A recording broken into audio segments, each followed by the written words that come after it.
नमस्कार, KP news में आपका स्वागत है। मैं हूं पूजा आपके साथ। चलिए शुरू करते हैं आज की खबरों का सिलसिला। उससे पहले एक नजर आज के मुख्य समाचारों पर डालते हैं। बीदर के वार्ड नंबर 32 में दशहरा कार्यक्रम में भाग लेने के लिए काउंसलर मोहम्मद नवाज खान पहुंचे। अहमदाबाद में कल उलमा और युवा द्वारा नरसिंह आनंद और रामगिरी महाराज के खिलाफ रैली। कर्नाटक के गृह मंत्री परमेश्वर ने तुमकुरु दशहरा को मैसूर का स्पर्श दिया। 48 साल कांग्रेस में रहे बाबा सिद्दीकी की हत्या पर क्या बोले राहुल गांधी, महाराष्ट्र सरकार पर साधा निशाना। जिस रूट से होती है आर्मी ट्रेनों की आवाजाही, वहां रेलवे ट्रैक पर मिला गैस सिलेंडर, मचा हड़कंप।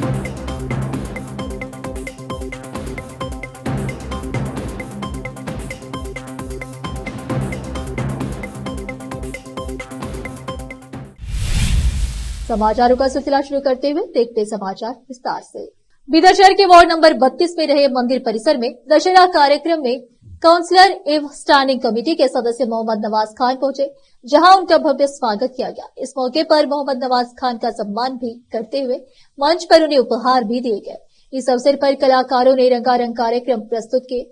साथ ही नेता सैयद इमरान, शिव शाहपुरे अन्य उपस्थित थे। कैमरामैन पपुराज का कवरेज। अहमदाबाद में ज्वाइंट एक्शन कमेटी में उलमा और युवाओं ने और गुस्ताखी रसूल नरसिंह आनंद और रामगिरी महाराज के खिलाफ सोमवार को एक रैली निकालने का फैसला किया गया। यह रैली दोपहर 2 बजे शहर के जामिया मस्जिद से शहर के मुख्य मार्गों से तहसील कार्यालय पहुंचेगा। अहमदाबाद से गयासुद्दीन की रिपोर्ट।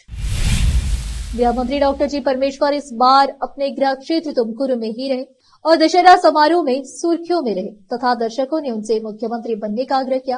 उन्होंने सुनिश्चित किया कि तुमकुरु दशहरा भव्य रूप से मनाया जाए। इसके लिए उन्होंने देवता का हौदा ले जाने वाले जम्बू सवारी हाथी को पेश किया और राजधानी बेंगलुरु से मंगवाई गई पुरानी कारों की प्रदर्शनी लगाई। ऐतिहासिक सरकारी जूनियर कॉलेज के मैदान में मंदिर का एक विशाल सेट बनाया गया था। 9 दिनों तक दुर्गा पूजा का अनुष्ठान चल रहा था, जिसमें परमेश्वर की पत्नी कनिका परमेश्वर ने बढ़ चढ़कर हिस्सा लिया। केंद्रीय रेल और जल शक्ति राज्य मंत्री वी सोमन्ना दंपति ने भी इसमें हिस्सा लिया और सभी ने व्यवस्थाओं के लिए प्रशासन की प्रशंसा की। डिप्टी कमिश्नर शुभ कल्याण और पुलिस अधीक्षक अशोक केवी के नेतृत्व में पूरा जिला प्रशासन समारोह को सफल बनाने की कवायद में लगा हुआ था। अभिनेता डॉक्टर शिवराज कुमार, संगीतकार गुरु किरण और गायक विजय प्रकाश और अन्य ने ऐसा प्रदर्शन किया कि तुमकुरु दशहरा मैसूर की तरह ही भव्य था। रोकते समाचारों का सिलसिला एक ब्रेक के लिए, जल्द लौटते हैं ब्रेक के बाद।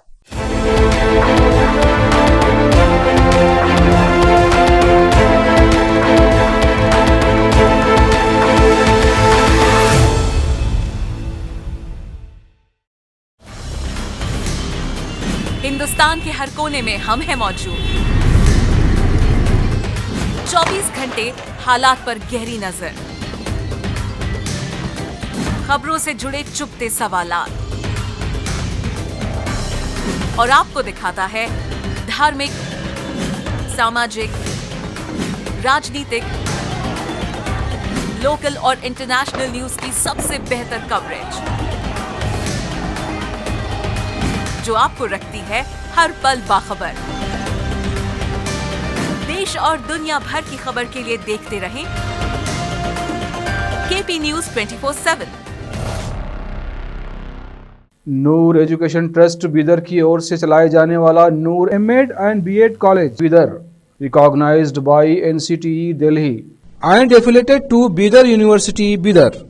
Admission are open for the academic year 2023-24. विशेषज्ञ और सक्षम शिक्षकों द्वारा शिक्षा प्राप्त करने के लिए नूर एमएड एंड बीएड कॉलेज में दाखिला लें और शांत वातावरण में शिक्षा प्राप्त करें। बीदर शहर में बेहतर शिक्षा का एकमात्र केंद्र Noor MEd and BEd college, Shahpur gate, Bidar. Phone numbers 9945283920, 8482221297। Hindustan के हर कोने में हम हैं मौजूद। 24 घंटे हालात पर गहरी नजर, खबरों से जुड़े चुपते सवालात और आपको दिखाता है धार्मिक, सामाजिक, राजनीतिक, लोकल और इंटरनेशनल न्यूज की सबसे बेहतर कवरेज, जो आपको रखती है हर पल बाखबर। देश और दुनिया भर की खबर के लिए देखते रहें केपी न्यूज 24/7।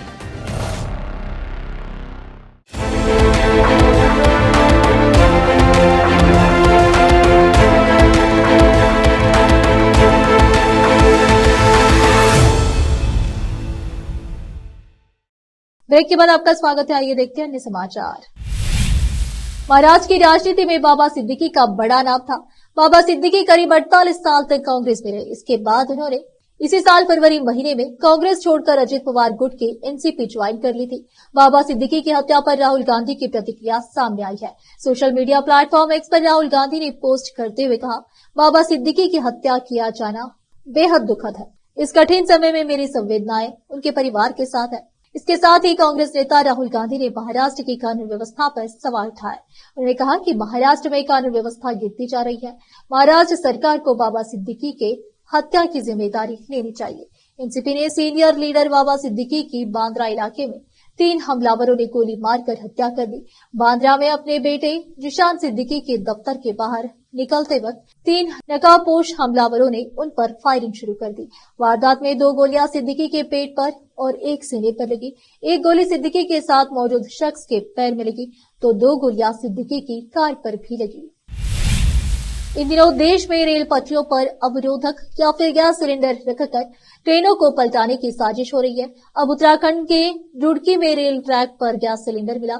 जानकारी के मुताबिक मालगाड़ी को पलटाने की साजिश के तहत रेल ट्रैक पर गैस सिलेंडर रखे गए थे। जिस ट्रैक पर गैस सिलेंडर मिला उससे सेना के सवार को ले जा रही मालगाड़ी का मूवमेंट होना था।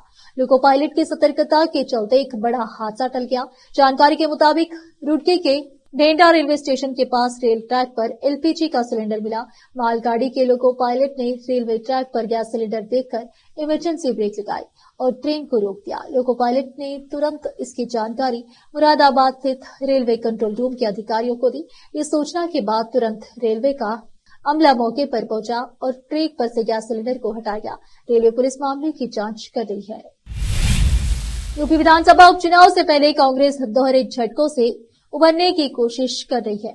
एक तो हरियाणा विधानसभा चुनाव हार मिली और अब उत्तर प्रदेश में 10 विधानसभा सीट पर होने वाले उपचुनाव में से 6 सीट पर समाजवादी पार्टी सपा ने उम्मीदवार घोषित कर दिया है।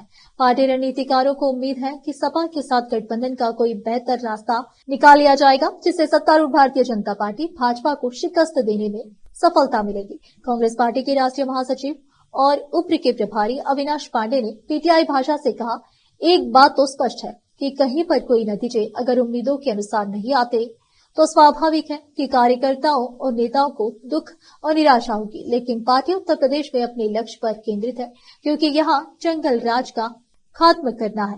कांग्रेस के कार्यकर्ता ने अपनी नाखुशी जाहिर करते हुए पीटीआई भाषा से कहा, हरियाणा में कांग्रेस की पराजय का ही नतीजा रहा कि परिणाम आते ही सपा ने राज्य में 6 सीट पर अपने उम्मीदवार घोषित कर दिए। अगर वहां हरियाणा हमारी सरकार बनी होती तो सपा ऐसी हरकत न करती। फिर से रोकते समाचारों का सिलसिला एक ब्रेक के लिए, जल्द लौटते हैं ब्रेक के बाद। हिंदुस्तान के हर कोने में हम हैं मौजूद। 24 घंटे हालात पर गहरी नजर, खबरों से जुड़े चुपते सवालात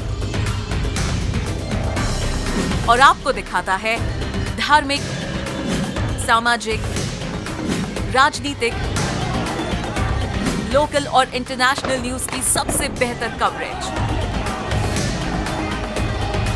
जो आपको रखती है हर पल बाखबर।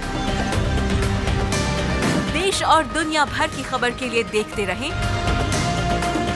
KP news 24/7। ब्रेक के बाद आपका स्वागत है। आइए देखते हैं समाचार। दिल्ली, नोएडा समेत पूरे एनसीआर में इस बार भी रावण दहन भव्य तरीके से किया जाएगा। इसके लिए सभी तैयारियां पूरी कर ली गई है। दशहरा मेला में पुलिस की भी तैनाती रहेगी। दशहरा मेले में रावण दहन देखने के लिए बड़ी संख्या में लोग पहुंचते हैं। इसके लिए कई जगहों पर रूट डाइवर्जन भी रहेगा। रावण दहन के लिए शुभ मुहूर्त शाम को 5:53 से शाम 7:27 तक है। हिंदू धर्म की मान्यताओं के अनुसार रावण दहन सूर्यास्त या सूर्यास्त के 2.5 घंटे बाद तक किया जा सकता है। यह समय प्रदोष काल कहलाता है। दिल्ली, नोएडा, फरीदाबाद, गुरुग्राम और गाजियाबाद के कई जगहों पर भव्य तरीके से दशहरा मेला लगता है। यहाँ पर भारी भीड़ भी जुटती है। दिल्ली में रामलीला मैदान, लाल किला मैदान, पंजाबी बाग, प्रीतमपुरा में नेताजी सुभाष पैलेस, रोहिणी सेक्टर 11 में स्वर्ण जयंती पार्क, दिलशाद गार्डन में जीटीबी क्रॉसिंग, द्वारका सेक्टर 10 में द्वारका मेला ग्राउंड, नरेला और जनकपुरी रामलीला मैदान प्रमुख है। यहाँ का मेला काफी मशहूर है। हरिद्वार जेल से 2 कैदी फरार होने के मामले में बड़ा एक्शन हुआ है। लापरवाही सामने आने पर जेल मुख्यालय से जेलर प्रभारी अधीक्षक समेत 6 लोगों को सस्पेंड कर दिया गया है। वरिष्ठ जेल अधीक्षक मनोज कुमार आर्य अवकाश पर होने के चलते कार्रवाई की जद में नहीं आए हैं। वहीं हरिद्वार पुलिस भी फरार कैदियों की खोजबीन में जुटी हुई है और यूपी तक छापेमारी कर रही है। एसएसपी प्रेमेंद्र सिंह डोबला ने 10 टीमों का गठन किया है और सिडकुल थाना इंचार्ज के नेतृत्व में एक एसआईटी भी बनाई है। एसआईटी का सुपरविजन एसपी सिटी को सौंपा गया है। पुलिस फरार कैदियों के घर और संभावित ठिकानों पर दबिश दे रही है। पुलिस का दावा है कि जल्द से जल्द फरार कैदियों को ढूंढ निकाला जाएगा। एसएसपी प्रेमेंद्र सिंह डोभाल ने मामले पर अन्य अधिकारियों के साथ बैठक की और कैदियों को पकड़ने के लिए रणनीति तैयार की। उन्होंने बताया कि इस मामले में 6 पुलिसकर्मियों पर कार्रवाई की गई है और 10 टीमें कैदियों को पकड़ने के लिए बनाई गई है। राष्ट्रीय उलेमा काउंसिल के अध्यक्ष मौलाना आमिर रशादी मदनी ने नारा देते हुए कहा कि गुलामी नहीं, दरबार में अब हम रहेंगे।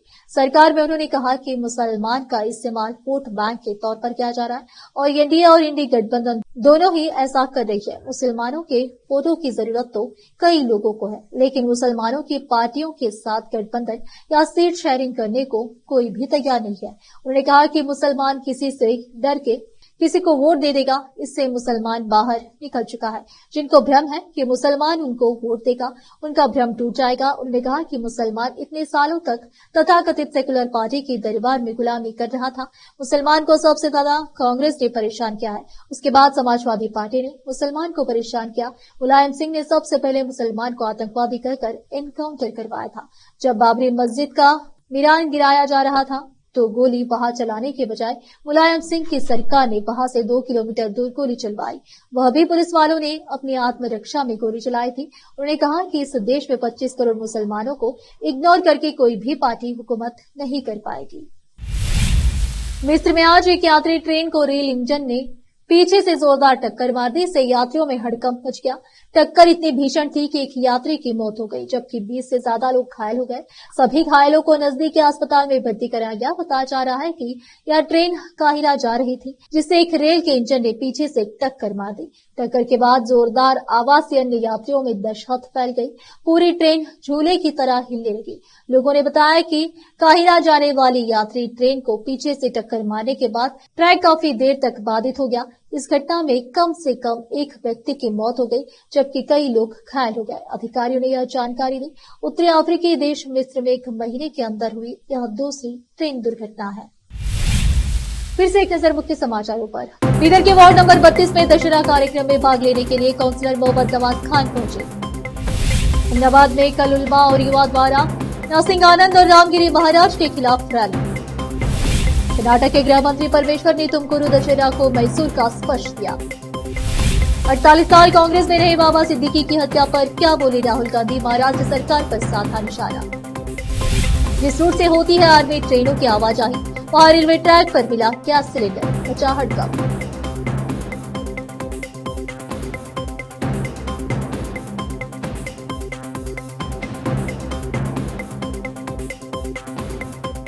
केपी न्यूज में इस वक्त के लिए इतना ही। आप देख रहे थे केपी न्यूज। अन्य समाचारों के लिए जुड़े रहे हमारे चैनल से। केपी न्यूज 24/7 से धन्यवाद।